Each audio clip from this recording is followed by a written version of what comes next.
En las últimas semanas, amados hermanos y amigos reunidos aquí, se han presentado algunos hechos dentro de nuestro país que generan gran inquietud en el corazón de cualquier cristiano, de cualquier creyente.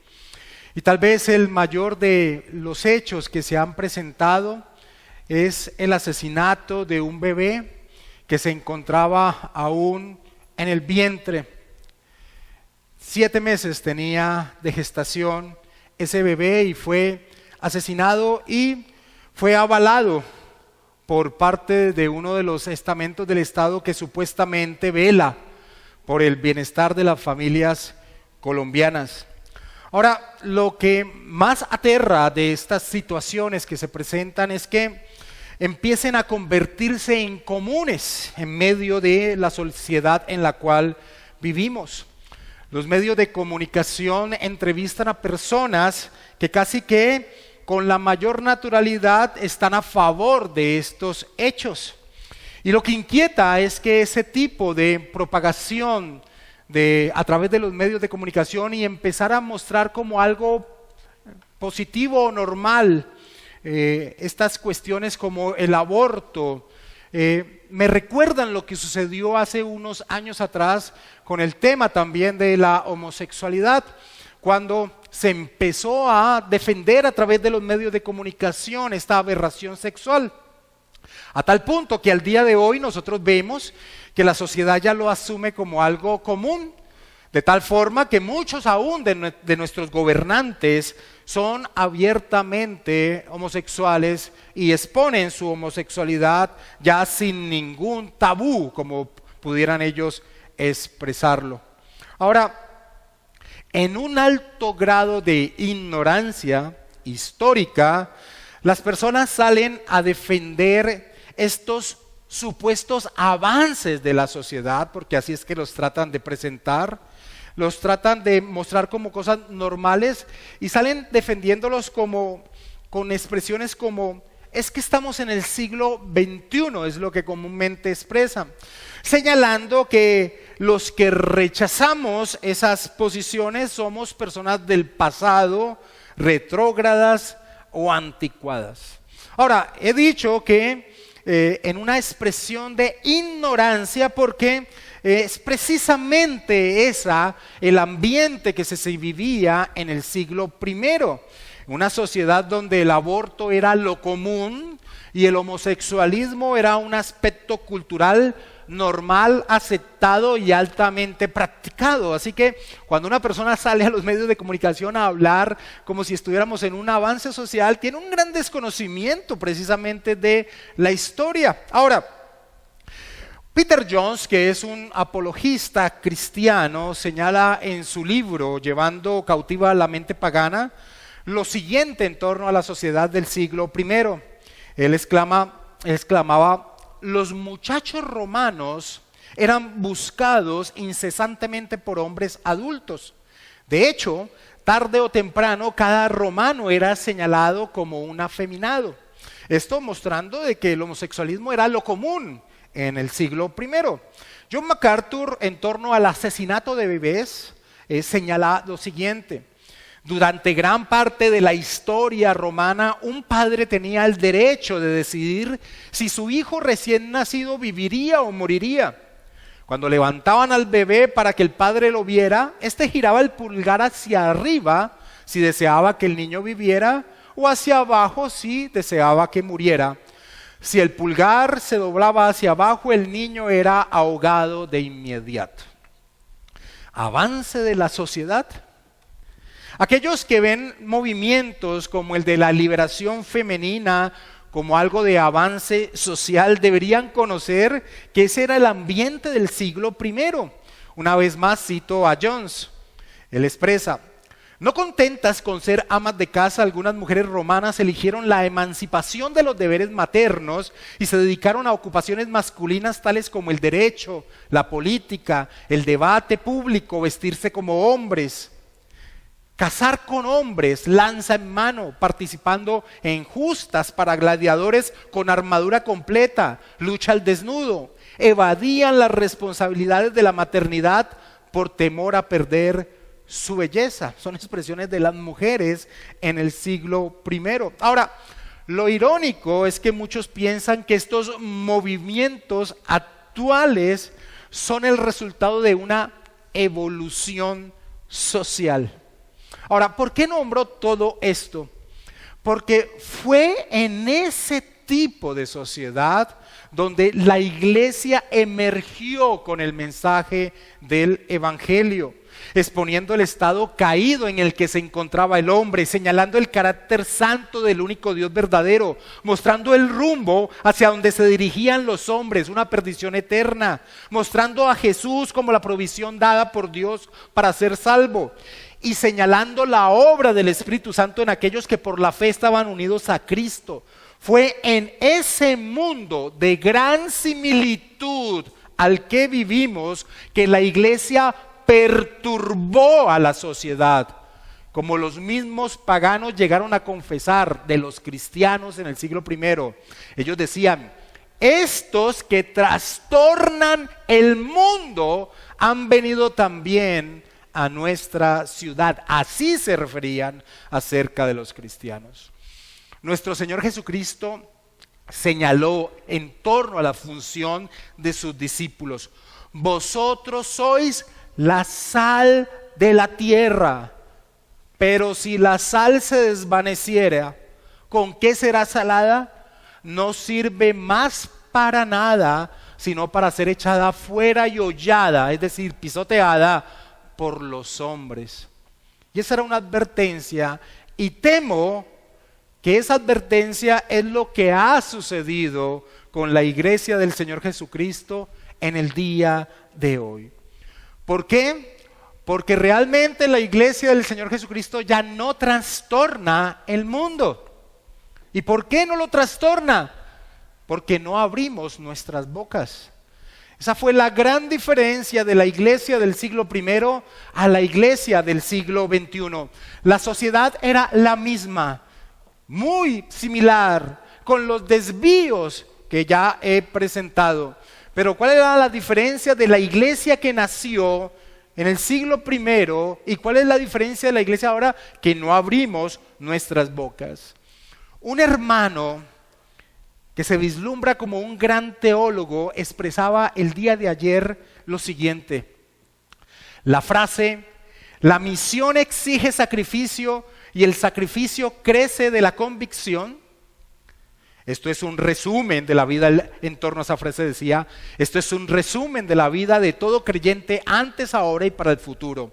Toda persona que esté satisfecha viendo el mundo ser cada día peor y levanta una voz de protesta en su Facebook, Twitter y demás redes sociales, pero guarda la palabra profética más segura, es decir, la predicación de la Escritura, para él solo, por temor a ser aislado de un determinado grupo o quedar mal en la familia, tengo una palabra para esa persona, dice el hermano: cobarde. Cobardía puede ser la mejor expresión de nosotros los cristianos occidentales al día de hoy. Por querer vivir una vida sin problemas, hemos dejado de abrir nuestras bocas para señalar el estado de inmundicia en la que se hallan los que están a nuestro alrededor, y por eso la iglesia es pisoteada, es menospreciada por los paganos. John MacArthur, en su libro El poder del sufrimiento, decía: los cristianos deben ser la conciencia de una generación pecadora y perversa. La conciencia es esa parte de nuestro ser que nos condena o justifica. MacArthur dice que los cristianos debemos ser la conciencia de una generación pecadora y perversa, y dice: si somos obedientes y tomamos con seriedad los mandamientos bíblicos, no nos debería sorprender la hostilidad y la persecución. Y en ese punto es que quiero centrarme. Amados hermanos, hemos perdido la bendita realidad de que debemos sufrir por causa de nuestra fe.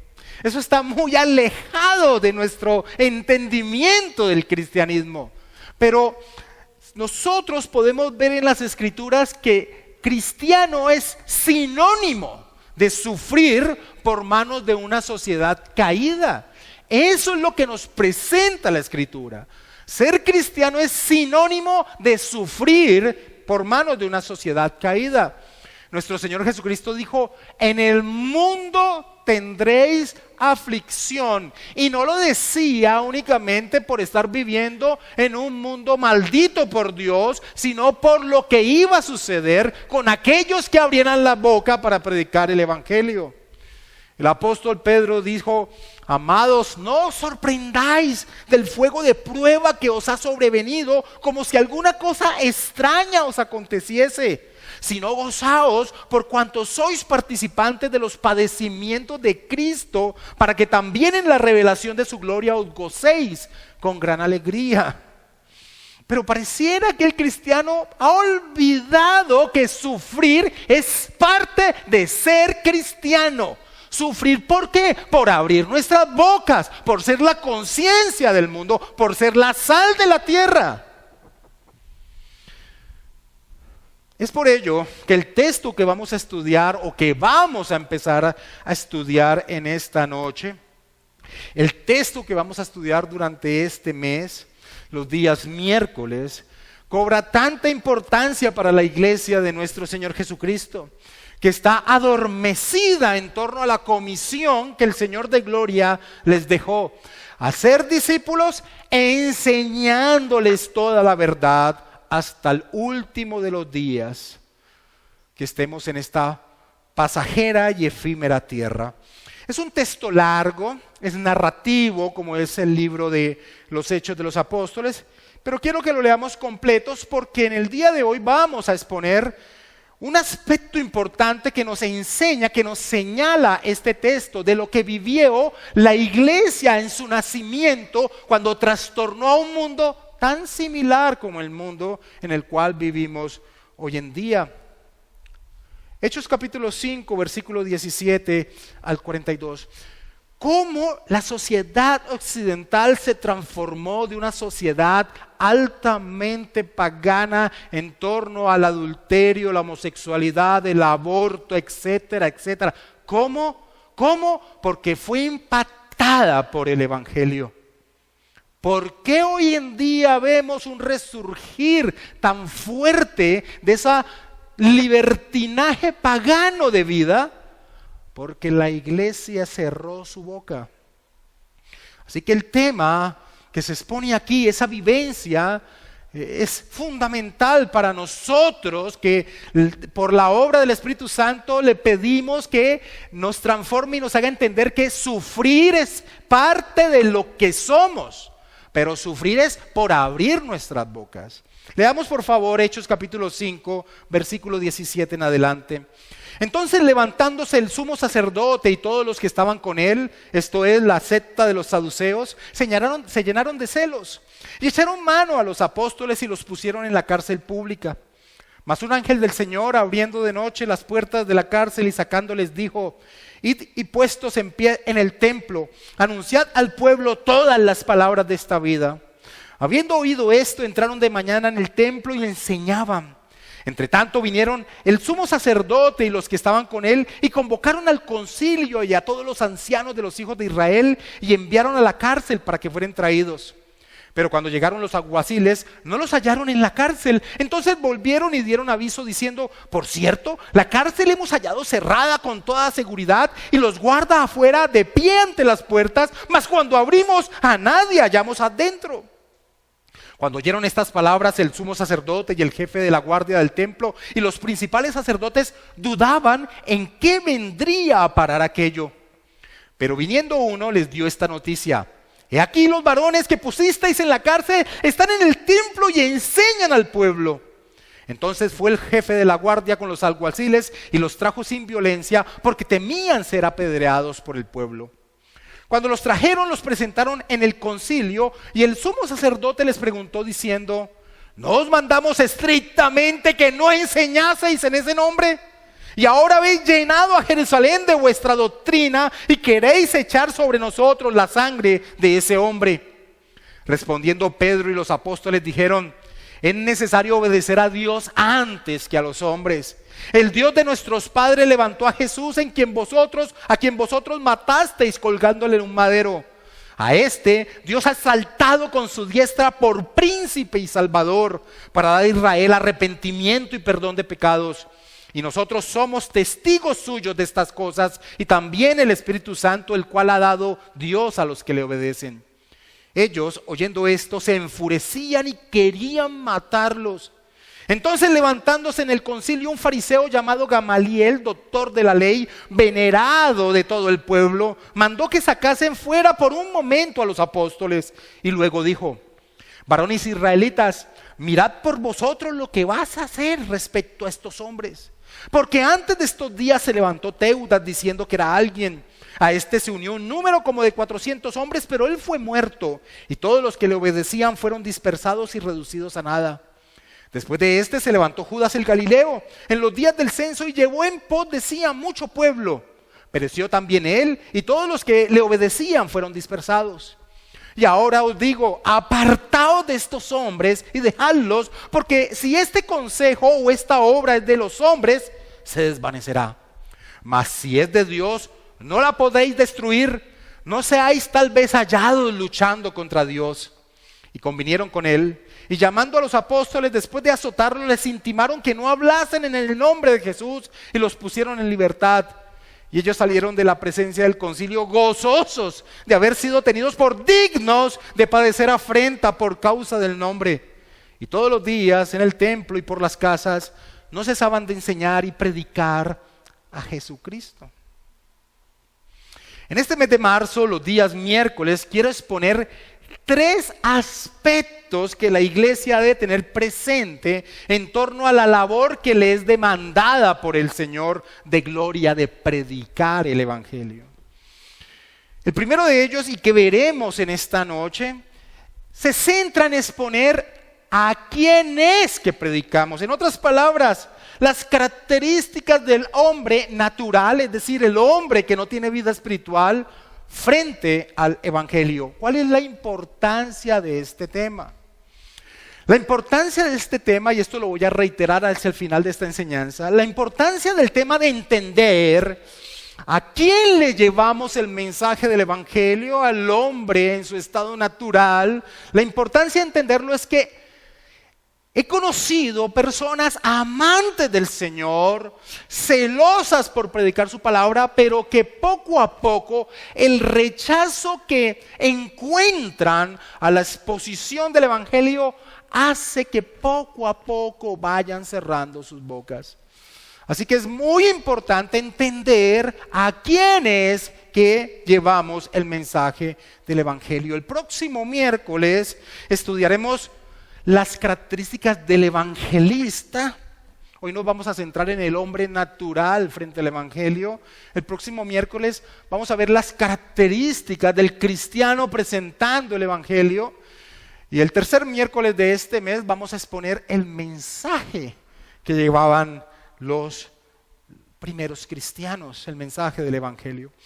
Empecemos diciendo que para muchos, Hechos capítulo 5, versículo 17 al 42, para muchos es una repetición de los primeros versículos, de los primeros 22 versículos de Hechos capítulo 4. En Hechos capítulo 4 nos encontramos a Pedro y Juan siendo intimidados y amenazados por el Sanedrín, por el concilio judío, de que no enseñasen más en el nombre de Jesús. A lo que ellos contestaron: juzgad si es justo delante de Dios obedecer a vosotros antes que a Dios, porque no podemos dejar de decir lo que hemos visto y oído. Para muchos, este pasaje de Hechos 5 es una repetición de ese pasaje. Pero aquí en Hechos capítulo 5 no nos encontramos solo con amenazas como nos encontramos en el capítulo 4. Nos encontramos con un incremento del odio y de las acciones hacia aquellos que predicaban el evangelio, a tal punto que está la expresión del deseo de asesinarlos, y terminamos la historia viendo que son azotados. Ahora, de una vez, los azotes a veces se nombran muy rápido, pero eran tan terribles que podían llevar a la muerte a alguien. Lucas, entonces, vemos que tiene la intención de mostrarnos cómo el odio que el Señor Jesucristo ya les había dicho a sus discípulos que ocurriría por causa de su nombre. Lucas tiene la intención de mostrarnos cómo ese odio iba en incremento a medida en que ellos iban abriendo su boca. En Hechos 4 está solo Pedro y Juan. Aquí están todos los apóstoles predicando la bendita palabra del Señor Jesucristo. Y en esa misma medida iba incrementándose el odio y la oposición ante la exposición del Evangelio. Esto no era sorpresa para los discípulos. El Señor de gloria les había dicho: si el mundo os aborrece, sabed que a mí me ha aborrecido antes que a vosotros. Si fuerais del mundo, el mundo amaría lo suyo, pero porque no soy del mundo, antes yo os elegí del mundo, por eso el mundo os aborrece.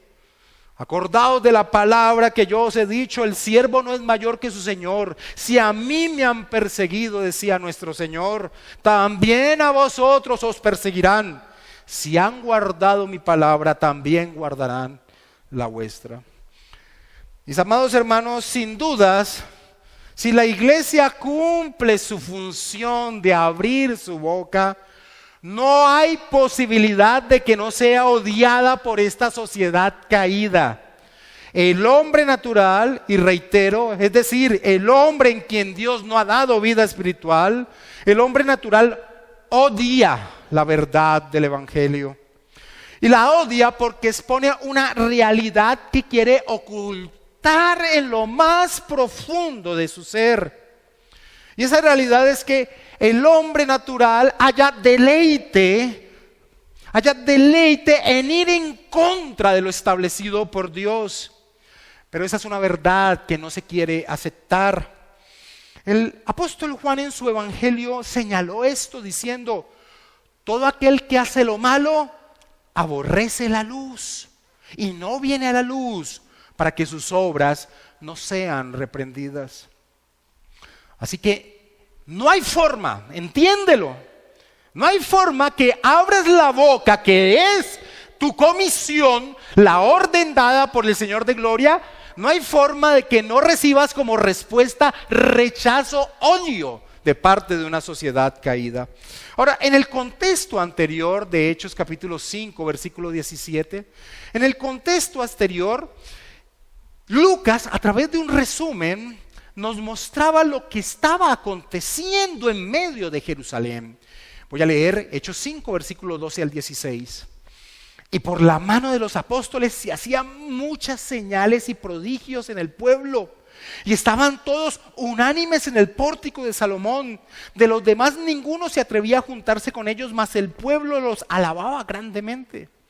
Y los que creían en el Señor aumentaban más, gran número así de hombres, de mujeres, tanto que sacaban los enfermos a las calles y los ponían en camas y lechos para que al pasar Pedro, a lo menos su sombra cayese sobre alguno de ellos. Y aún de las ciudades muchos venían a Jerusalén, trayendo enfermos y atormentados de espíritus inmundos, y todos eran sanados. Tremenda descripción que hace Lucas de lo que acontecía en Jerusalén. La gracia del Señor era dispensada en medio de dichos hombres. Y es por eso que la reacción que encontramos a partir del versículo 17 nos sorprende. Leamos el versículo 17 y 18 del Hechos 5. Entonces, levantándose el sumo sacerdote y todos los que estaban con él, esto es la secta de los saduceos, se llenaron de celos y echaron mano a los apóstoles y los pusieron en la cárcel pública. El sumo sacerdote y los saduceos, de una forma u otra, es una muy buena ilustración del hombre natural contemporáneo. Porque aunque eran religiosos, ninguno de nosotros no diría que el sumo sacerdote y los saduceos no eran hombres religiosos. Eran hombres que estaban muertos espiritualmente. A pesar de que eran hombres religiosos, no tenían la luz del Espíritu Santo en su interior. Y son una muy buena ilustración del hombre contemporáneo. Porque la mayoría de los hombres es religioso, pero de la misma manera que estos hombres lo eran, como a medida de la enseñanza de esta noche lo vamos a ver. Ahora, es terrible encontrar esta reacción del sumo sacerdote y de los saduceos ante lo que estaba aconteciendo en Jerusalén. Porque lo que acontecía sin duda, esas señales maravillosas, evidentes, sin duda señalaban, validaban el mensaje que estos hombres estaban proclamando. Un hombre lisiado, por ejemplo, es algo que ellos habían visto, un hombre lisiado con el cual se encontraban el sumo sacerdote y los saduceos y todos los líderes religiosos de Jerusalén, que se encontraban todos los días durante mucho tiempo a la puerta del templo, de la puerta llamada la Hermosa. Un hombre lisiado, ellos se acostumbraron a verlo, había nacido así, tenía 40 años, durante 40 años lo habían visto ahí en esa puerta. Ese hombre ahora lo veían saltando en medio del templo, así que eran evidentes señales que ellos no podían negar.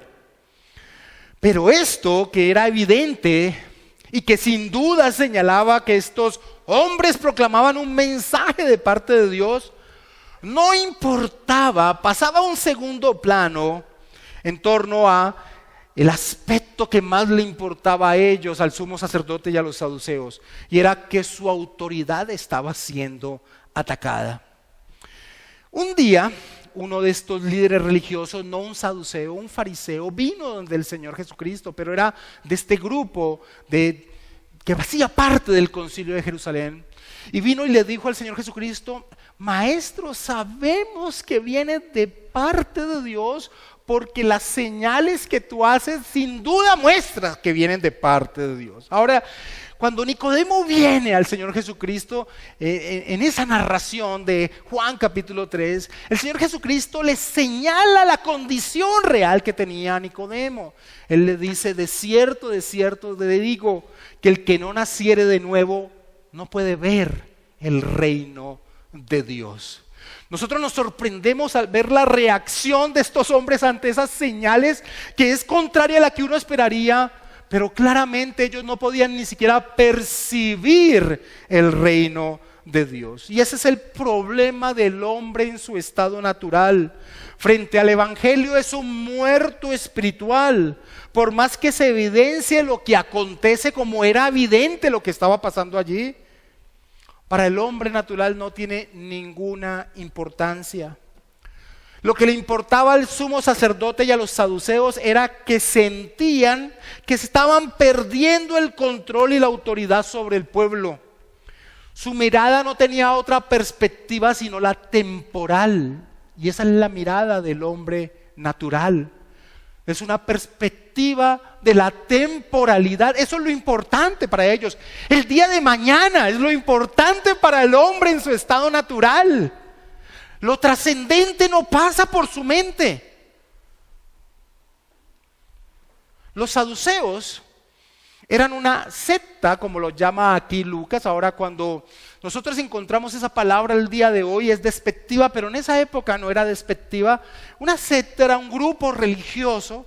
Una secta, los saduceos eran una secta de los judíos, un grupo religioso dentro de los judíos.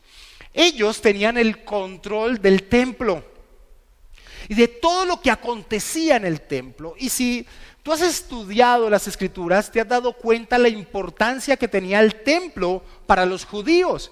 Así que tenían un gran poder los saduceos. Tenían un poder hasta económico, porque todo el sistema ritual que se llevaba a cabo dentro del templo se había convertido en un negocio muy lucrativo. De los saduceos surgía el sumo sacerdote, por eso es que estaban siempre unidos. Y los saduceos y el sumo sacerdote estaban muy unidos con los romanos.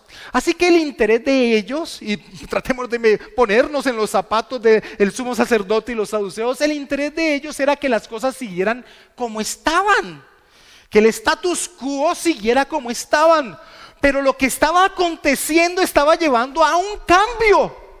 Y eso los inquietó grandemente, Porque el hombre natural se inquieta únicamente por lo temporal. A pesar de todas las maravillas que estaban ocurriendo, para ellos no era nada. Lo único que importaba es que estaban perdiendo el control del pueblo. El hombre natural es ciego a la verdad espiritual. Y lo único que lo impulsa es lo material, lo tangible. Como claramente se expresa en la respuesta del sumo sacerdote y los saduceos ante lo que estaba aconteciendo. Lo que estaba aconteciendo era tan grande que Lucas nos dice que las personas trataban de tocar la sombra de Pedro, aunque sea, para que fueran sanados. Y dice, todos eran sanados. Pero eso no importaba. Lo importante para el hombre natural, representado aquí por el sumo sacerdote y los saduceos, es que estaban perdiendo su tranquilidad, lo normal que estaban viviendo en sus vidas. Uno puede ver, o puede más bien contrastar, lo que es el hombre natural con aquel que ha recibido la vida espiritual, mostrando, señalando esa parábola que da nuestro Señor Jesucristo de ese hombre que va por el camino, encuentra un tesoro escondido en un campo, vende todo lo que tiene para poder quedarse con ese tesoro que ha encontrado. El hombre natural, lo espiritual, lo trascendente, no tiene ninguna importancia. Nos señala Lucas que entonces tomaron a los apóstoles y en un escarnio público los pusieron en la cárcel. Versículo 18 de Hechos capítulo 5. Y echaron mano a los apóstoles y los pusieron en cárcel pública. En otras palabras, ellos querían que el pueblo viera que eso era lo que acontecía, lo que le sucedía a quien iba en contra de las órdenes del concilio. Y lo que viene a continuación y nos narra Lucas, aunque tiene el trasfondo de la ironía divina, sigue exponiendo la imposibilidad del hombre natural a entregarse a la verdad. Leamos el versículo 19 y la primera parte del versículo 21, hasta la primera parte del versículo 21. Mas un ángel del Señor, los habían puesto en la cárcel, y Lucas nos dice, mas un ángel del Señor, abriendo de noche las puertas de la cárcel y sacándoles, dijo, id y puestos en pie en el templo, anunciad al pueblo todas las palabras de esta vida. Habiendo oído esto, entraron de mañana en el templo y enseñaban. Ahora, ¿por qué he dicho que esto que viene a continuación, aunque tiene como trasfondo la ironía divina, expone la imposibilidad del hombre natural en torno a la verdad? La ironía proviene de que los saduceos no creían en el mundo espiritual, no creían en la resurrección, no creían en los ángeles, no creían en la vida espiritual. Esto lo podemos corroborar en lo que señala Lucas en el capítulo 23 de este mismo libro de Hechos, en el versículo 8. Escucha, ¿quiénes eran los saduceos? Porque los saduceos dicen que no hay resurrección, ni ángel, ni espíritu. Pero los fariseos afirman estas cosas. Los saduceos no creían en el mundo espiritual. Ese es el hombre religioso actual.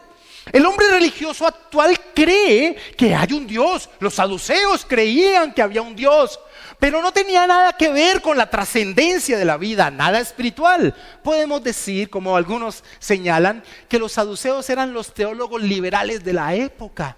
Era en torno a esta vida temporal, era lo que les interesaba a ellos. Su fe es la fe de muchos cristianos del día de hoy. Dios no es sino un ser que me ayuda a cumplir mis deseos. Ese es Dios y esa es su función. Es lo que pensaban ellos y lo que muchos creen al día de hoy. Pero en esa ironía divina es precisamente un ángel quien libera a los apóstoles de sus prisiones y les ordenan que vayan y prediquen el bendito evangelio. Pero aquí una vez más se expresa con potencia la incapacidad del hombre natural ante la verdad que trasciende sus percepciones. Ellos, ante ese hecho al cual se van a dar cuenta al día siguiente, cuando llegados, como nos narra Lucas, mandan que traigan a los apóstoles que están encerrados en la cárcel y vienen y les dicen, la cárcel está cerrada, los guardias están parados allí, llegamos y abrimos y no había nadie. ¿Dónde se va a plasmar la incapacidad del hombre natural frente a lo trascendente? En que estos hombres, ante ese hecho, lo único que les preocupa es, bueno, ¿y a dónde irá a parar todo esto? No se ponen a reflexionar cómo era posible que estos hombres que estaban allí en una cárcel y con unos guardas cuidándolos, ahora no estén y estén en otra parte. Versículo 21 en adelante, la parte B hasta el versículo 24. Entre tanto vinieron el sumo sacerdote y los que con él estaban, y convocaron al concilio y a todos los ancianos de los hijos de Israel, y enviaron a la cárcel para que fuesen traídos. Pero cuando llegaron los alguaciles no los hallaron en la cárcel. Entonces volvieron y dieron aviso diciendo: por cierto, la cárcel hemos hallado cerrada con toda seguridad y los guardas afuera de pie ante las puertas. Mas cuando abrimos, a nadie hemos hallado dentro. Cuando oyeron estas palabras, el sumo sacerdote y el jefe de la guardia del templo y los principales sacerdotes dudaban en qué vendría a parar aquello. La reacción no es la que uno espera, de que se llenasen de un temor, de que se preguntaran si no estarían equivocados en torno al mensaje que estos hombres estaban proclamando. La reacción fue que les preocupaba que no tenían el control de lo que estaba aconteciendo. ¿A dónde vendría a parar aquello? Eso era lo único que a ellos les preocupaba. Estos hombres, ante esa reacción de lo evidente, algo estaba aconteciendo, algo que estaba más allá de lo que ellos podían pensar y analizar. Pero es tanta la incapacidad del hombre natural que esta historia de lo que nos cuenta Lucas aquí siempre me recuerda la reacción de Saúl cuando Samuel le dice que Dios ha quitado el reino de él. ¿Sabes lo que le importó a Saúl? Lo que le importaba a Saúl es que Samuel fuera con él y oraran con el pueblo para que el pueblo no fuera a pensar mal de él. No le importaba nada en torno a Dios. Le importaba es qué iba a pensar el pueblo de él. Voy a mostrarles este pasaje que está en 1 Samuel capítulo 15. Escucha. Entonces Samuel le dijo: Jehová ha rasgado hoy de ti el reino de Israel y lo ha dado a un prójimo tuyo mejor que tú. Además, el que es la gloria de Israel no mentirá ni se arrepentirá, porque no es hombre para que se arrepienta. Eso es para caer rendido y pedir misericordia. Pero mira las palabras de Saúl. Él le dijo: yo he pecado, pero te ruego que me honres delante de los ancianos de mi pueblo y delante de Israel, y vuelvas conmigo para que adore a Jehová tu Dios. A Saúl le importaba solo lo que pensara el pueblo, muy poco el aspecto de Dios. Lo mismo estaba aconteciendo con el sumo sacerdote, con los saduceos y con los principales líderes religiosos de Jerusalén. No les importaba algo que era evidente, algo que estaba aconteciendo. Les importaba a dónde iría a parar todo aquello. No tenían ellos ya el control. Así es la religiosidad de muchos, la religiosidad del hombre natural. Dios no es sino un ser que tiene importancia en torno a los eventos de esta vida terrenal, pero para nada está presente en la realidad trascendente de la vida y las cuentas que todo hombre dará a Dios. Ahora Lucas nos cuenta que alguien vino y les dijo que los apóstoles estaban predicando en el templo. Y es muy diciente que cuando los mandan a traer, no hay ninguna sola pregunta de cómo ellos pudieron haber salido de la cárcel. Lo único que les importaba a ellos es que su autoridad había sido puesta en tela de juicio, y además tiene una expresión loca. Acompáñame al versículo 28. Diciendo: nos mandamos estrictamente que no enseñaseis a ese nombre, en ese nombre, y ahora habéis llenado a Jerusalén de vuestra doctrina. Eso es lo que les importaba. No les preguntaron cómo salieron ustedes de la cárcel. No querían hacer esa pregunta. Trataban de obviarla. No querían verse involucrados en algo que ellos no podrían llegar a expresar. Pero lo que es más loco es el final del versículo 28. Y dice: y queréis echar sobre nosotros la sangre de ese hombre. tratando de lavarse las manos cuando ellos mismos eran quienes habían ideado el plan de asesinar al Señor Jesucristo. Esto nos lo enseña el Evangelio de Juan en el capítulo 11. El sumo sacerdote Caifás diseñó el plan para asesinar a el Señor Jesucristo, y ahora están diciendo: y ustedes nos quieren echar la culpa de la muerte de este hombre. Los apóstoles vuelven una vez más y les exponen el bendito evangelio, la única manera en que el hombre puede ser salvo de la ira de Dios. Pero estos hombres, en vez de humillarse ante lo evidente, ante hombres del vulgo que predicaban de una manera que los dejaba a ellos asombrados, ¿de dónde tienen este conocimiento? Ante todos los eventos milagrosos que ellos conocían y veían, ante que se repetían una y otra vez, después de una vez más ser predicado el evangelio, la única respuesta de estos hombres fue llenarse de ira. Versículo 33. Ellos, oyendo esto, se enfurecían y querían matarlos.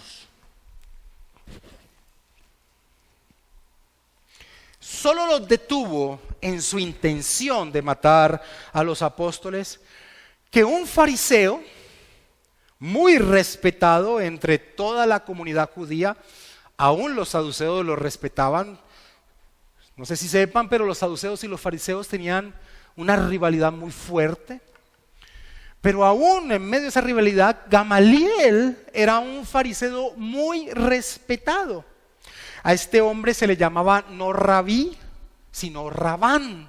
Rabán era alguien superior en su posición como maestro que un rabí. Ese era Gamaliel. Gamaliel fue el que adiestró a Saulo de Tarso en su juventud en torno a la verdad de las Escrituras. Era un hombre muy respetado. Y este hombre, en medio de esa decisión de matar a los apóstoles, se levanta. Ahora, antes de leer el consejo que da Gamaliel, quiero señalar lo que dijeron cuando Gamaliel murió, para que entendamos el respeto que le tenían a Gamaliel. Cuando Gamaliel murió, cesó la gloria de la Torá y murió la pureza y el estado de separación. O sea, era un hombre, era el hombre del intelecto.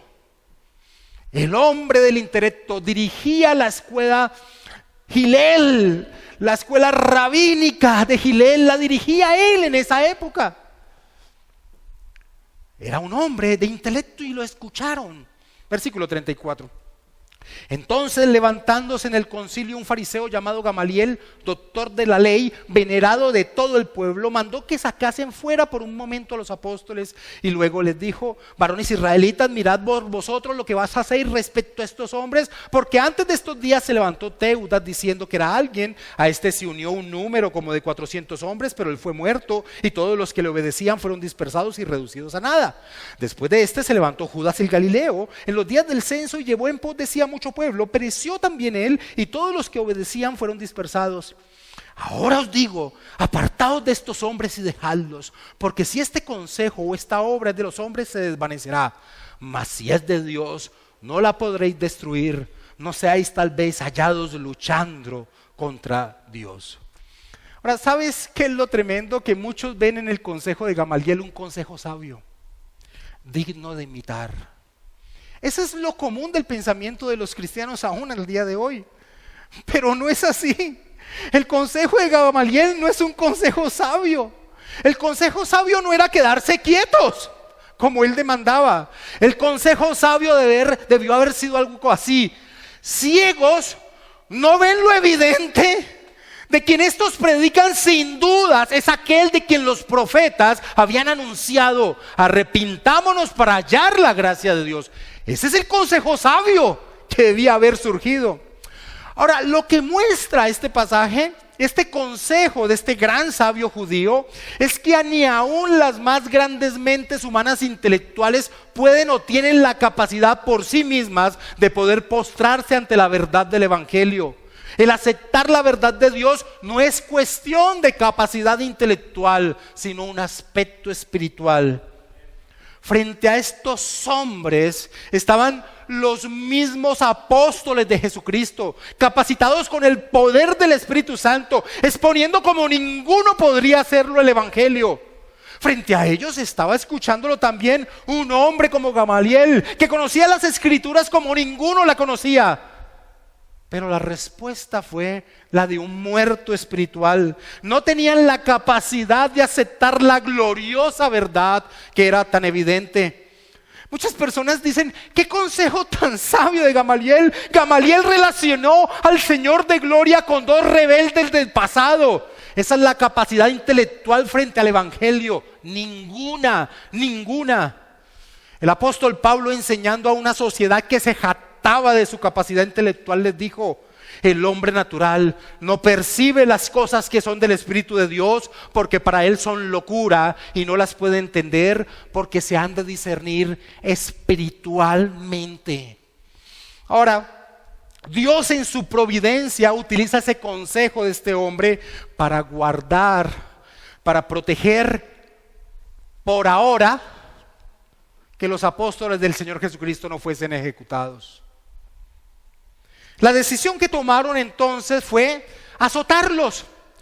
39 latigazos, 40 latigazos menos uno, como la ley demandaba. ¿Cuál era la intención de azotarlos? La intención de azotarlos no solamente era darles una paliza. La intención de azotarlos era decirles al pueblo: miren, ellos son unos bandidos, ellos son unos delincuentes. Azotarlos, relacionándolo con lo que la ley señalaba, era decir: esa persona que se está azotando es un delincuente. Eso era la intención que tenían ellos en torno a los azotes que les dieron a los apóstoles. La ley en Deuteronomio capítulo 25 versículo 2 al 3 dice: y si el delincuente mereciere ser azotado, entonces el juez le hará echar a tierra y le hará azotar en su presencia. Según el delito será el número de azotes. Se podrán dar 40 azotes, no más. Entonces ellos, para cuidarse de no pasarse de 40, siempre daban 39 latigazos. Era terrible lo que eran estos latigazos. Y una vez más termina la historia diciendo que los amenazan, diciéndoles que les prohíben que hablen en el nombre de Jesús. Amados hermanos y amigos aquí presentes, esta es la desgracia del hombre natural frente a la verdad del Evangelio. Es un ser muerto espiritualmente, incapacitado de responder a su glorioso mensaje. Nuestro Señor Jesucristo les hizo una pregunta a unos que contendían con Él. Él les dijo: ¿por qué no entendéis mi lenguaje? Les hace esta pregunta. ¿Por qué no entendéis mi lenguaje? Y Él mismo la responde: porque no podéis escuchar mi palabra. Y después entra a mostrar por qué no pueden escuchar su palabra. Por su condición de muerte espiritual, por su condición moral en tinieblas. El Señor Jesucristo dijo: ninguno puede venir a mí si el Padre que me envió no lo trajere. Ninguno puede venir a mí si el Padre que me envió no lo trajere. Esa es la desgracia del hombre en su estado natural. Alguien preguntará: si ese es el estado de un hombre natural, entonces ¿para qué predicamos? Predicamos porque nosotros solamente cumplimos el papel del que tira la semilla, del sembrador.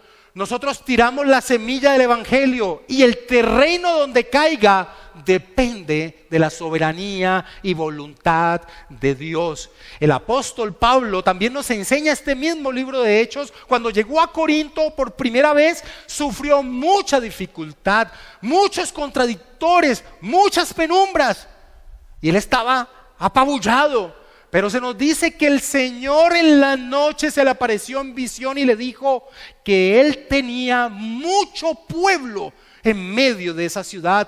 A lo cual entonces, ¿cómo respondió Pablo? Quedándose 1 año y medio en esa ciudad, predicando el bendito mensaje del Evangelio.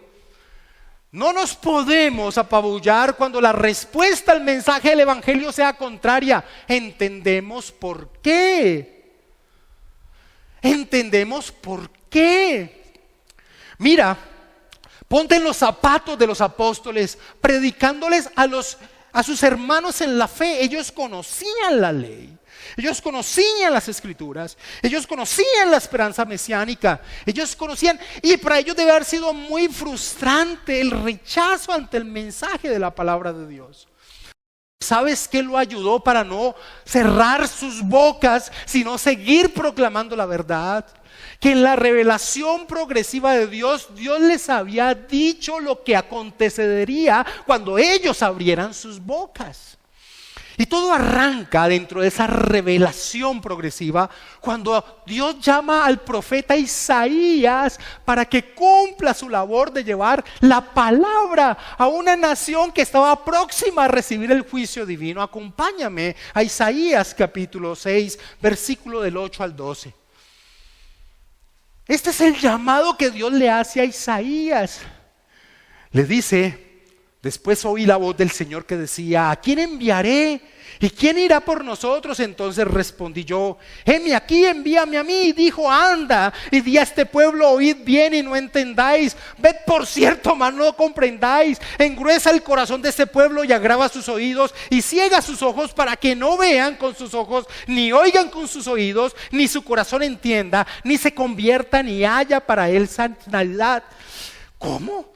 ¿Qué comisión tan rara? ¿Voy a llevar un mensaje que no van a aceptar? Sí. ¿Hasta cuándo? Dice Isaías en el versículo 11. ¿Hasta cuándo, Señor? ¿Hasta cuándo van a tener esa actitud de rechazo a tu palabra? Y respondió él: hasta que las ciudades estén asoladas y sin morador, y no haya hombre en las casas, y la tierra esté hecha un desierto, hasta que Jehová haya echado lejos a los hombres y multiplicado los lugares abandonados en medio de la tierra. El rechazo al bendito mensaje del evangelio es una muestra del juicio divino. Los apóstoles podían seguir adelante en su labor de proclamar el evangelio aún en medio del rechazo de la mayoría de judíos, porque siempre relacionaron el rechazo a Cristo con este evento paradigmático de Isaías capítulo 6. Acompáñame a Juan capítulo 12 versículo 37, donde el apóstol Juan expone el fin del ministerio público de nuestro Señor Jesucristo. Mira lo que expresa Juan. Juan 12 versículo 37. Pero a pesar de que habían hecho tantas señales delante de ellos, no creían en él, para que se cumpliese la palabra del profeta Isaías, que dijo: Señor, ¿quién ha creído en nuestro anuncio? ¿Y a quién se ha revelado el brazo del Señor?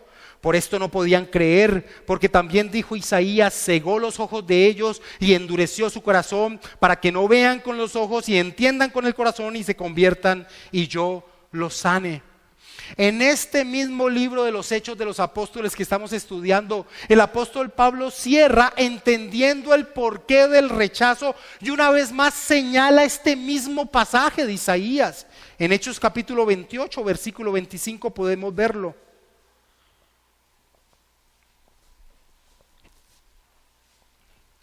Y como no estuviesen de acuerdo entre sí, al retirarse les dijo Pablo esta palabra: bien habló el Espíritu Santo por medio del profeta Isaías a nuestros padres diciendo: ve a este pueblo y diles: de oído iréis y no entenderéis, y viendo veréis y no percibiréis, porque el corazón de este pueblo se ha engrosado, y con los oídos oyeron pesadamente, y sus ojos se han cerrado, para que no vean con los ojos y oigan con los oídos y entiendan de corazón y se conviertan, y yo los sane.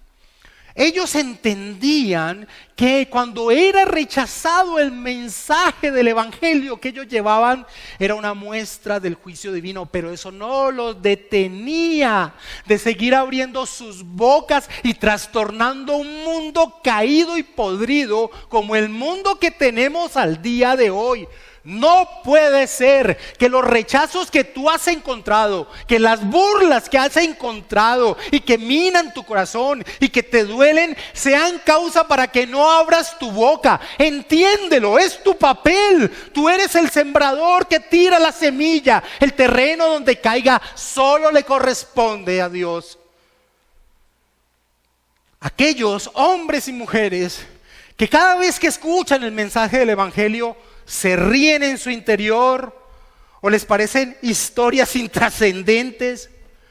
Quiero decirles que es una desgracia su estado actual, que son ciegos caminando hacia una eternidad de oscuridad, de lamento y lloro. Y la petición a Dios que sus familiares deberían hacer por ustedes es que Dios tenga misericordia y les dé vida espiritual para poder arrojarse a los pies del Señor Jesucristo. Pero nosotros los creyentes, los que tenemos la responsabilidad de predicar el Evangelio del Señor Jesucristo en medio de una sociedad caída, es importante entender la incapacidad del hombre natural frente a la verdad del Evangelio. Cuando prediquen la verdad a tiempo y fuera de tiempo, cuando hagas obra de evangelista y sufras por esa obra de evangelista y te rechacen y se burlen, entiende, mira a esa persona como alguien que está bajo el juicio divino. Y no te detengas de abrir tu boca. Es terrible lo que está pasando en medio de nuestra sociedad. Y nosotros somos unos cobardes porque queremos tener una vida tranquila. Vida tranquila no es sinónimo a cristianismo. Vida tranquila no es sinónimo a cristianismo. Aceptado por la sociedad no es sinónimo de la fe cristiana. John Stott decía: es la inmerecida gratitud del Evangelio la que ofende. El hombre natural no regenerado odia tener que admitir la gravedad de su pecado y culpabilidad, su absoluta incapacidad para salvarse a sí mismo, la necesidad indispensable de la gracia de Dios y la muerte expiatoria de Cristo para salvarle, y en consecuencia su inevitable deuda para con la cruz. Esto es lo que el apóstol Pablo llama el tropiezo de la cruz. Muchos predicadores claudican ante la tentación de silenciarlo. Predican acerca del hombre y sus méritos en lugar de Cristo y su cruz, y sustituyen el uno por el otro solamente para no padecer persecución a causa de la cruz de Cristo. Ningún hombre, sigue diciendo Stott, puede predicar a Cristo crucificado con fidelidad y escapar a la oposición o a la persecución. Predica, amado hermana, a tiempo y fuera de tiempo. Pero hay una aplicación más de este mensaje. Ver el estado de ceguera e incapacidad del hombre en su estado natural en torno al Evangelio debe llevarnos a nosotros a glorificar a Dios. Pues si no es por su intervención, estaríamos en la condición de rechazo que vemos en la gran mayoría de personas frente al Evangelio. Entonces, Hechos capítulo 5, versículo 17 al 42 nos trae una enseñanza muy importante en torno a la incapacidad natural del hombre que no ha recibido vida espiritual. Pero no es punto para cerrar las bocas. Entendemos por qué, entendemos su condición, entendemos que su rechazo es parte de ser cristianos. Vamos a orar, amados hermanos.